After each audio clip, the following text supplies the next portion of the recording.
തിരുവനന്തപുരം കോർപ്പറേഷനിലെ ഒരു BJP. Congress deal തെരഞ്ഞെടുപ്പിന് തൊട്ടു മുന്നോടിയായിട്ട് നിങ്ങളോട് വെളിപ്പെടുത്തി തരികയാണ്. കോർപ്പറേഷനിലെ വിഴിഞ്ഞം വാർഡിൽ നിങ്ങൾക്കറിയാലോ, അവിടെ ഒരു സ്ഥാനാർത്ഥി മരണപ്പെട്ടതിനെ തുടർന്ന് തെരഞ്ഞെടുപ്പ് തീയതി മാറ്റിവെച്ചിരുന്നു. അത് അടുത്ത ദിവസങ്ങളിൽ നടക്കാൻ പോവുകയാണ്. അവിടെ പച്ചയ്ക്ക് കോൺഗ്രസ് ബി.ജെ.പി. ഡീൽ ഉണ്ടാക്കിയിരിക്കുകയാണ്. അതായത് അങ്ങനെ ഒരു ഡീൽ ഉണ്ടാക്കാനുള്ള കാരണം അവിടെ നിലവിൽ ബി.ജെ.പിയെ സംബന്ധിക്കുന്നിടത്തോളം ഒറ്റയ്ക്ക് കേവല ഭൂരിപക്ഷമാകുന്നതിന് കൂടി സഹായിക്കേണ്ട ഉത്തരവാദിത്തം ആർക്കുണ്ട്? കോൺഗ്രസിനുണ്ട്. നിലവിൽ 50 സീറ്റാണ്. 51 കേവല ഭൂരിപക്ഷമാകില്ല. എന്നിരുന്നാലും ഒരു സ്വതന്ത്രന്റെ സഹായമുണ്ട്.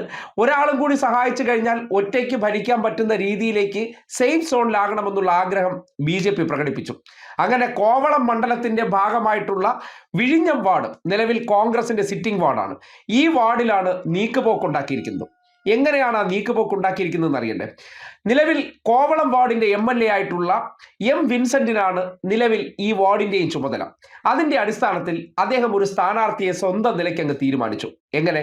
വാർഡ് കമ്മിറ്റി കൊടുത്ത 6 സ്ഥാനാർത്ഥികളുടെ ലിസ്റ്റ്, ഈ ലിസ്റ്റിലൊന്നും ഇല്ലാത്ത ഒരു വ്യക്തിയെ നൂലിൽ കെട്ടി കോൺഗ്രസ് സ്ഥാനാർത്ഥി അല്ലെങ്കിൽ UDF സ്ഥാനാർത്ഥിയായിട്ട് അവിടെ അവരോധിച്ചിരിക്കുന്നത് M. വിൻസെന്റ് ആണ്. അത് ആരാണെന്ന് കൂടി നിങ്ങൾ അറിയണം.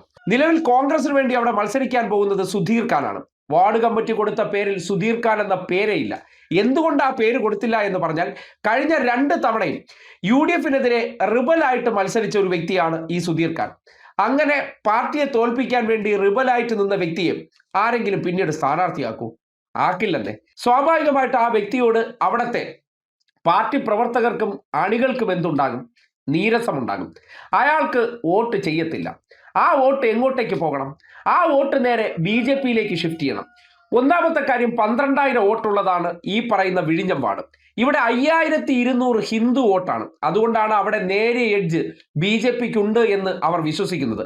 ആ ഹിന്ദു വോട്ടും പിടിച്ച് ബാക്കി കോൺഗ്രസ് വോട്ട് കൂടി സഹായിച്ചാൽ വിഴിഞ്ഞത്ത് വിജയിക്കാൻ കഴിയുമെന്നുള്ളതാണ് നിലവിൽ ബി.ജെ.പിയുടെ വിലയിരുത്തൽ. അങ്ങനെ ഒരു സഹായം കോൺഗ്രസ് ചെയ്തു തന്നാൽ വരുന്ന നിയമസഭാ തെരഞ്ഞെടുപ്പിൽ കോവളം മണ്ഡലത്തിൽ തിരിച്ച് സഹായിച്ചാൽ മതി.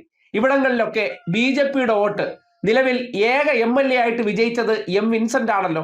വിൻസെന്റിന് വീണ്ടും നിയമസഭയിലേക്ക് പോകണമെന്നുണ്ടെങ്കിൽ ആകെ അവിടുത്തെ പ്രവർത്തകരെല്ലാം വിൻസെന്റിന് ഇപ്പോൾ നിലവിൽ എതിരാണ്.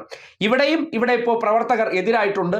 കോൺഗ്രസ്സുകാരായിട്ടുള്ള നല്ല മനസ്സുള്ള കോൺഗ്രസ്സുകാർ വിളിച്ചു തന്ന വാർത്തയാണ്. അവർ തന്നെ പറയുന്നു അവർ അസംതൃപ്തരാണ്. ഇത്രയും പച്ചയ്ക്ക് അവിടെ ഡീൽ നടത്തിയിരിക്കുന്നു എന്നതിനെ കുറിച്ച് അവർ വിവരം തരുമ്പോൾ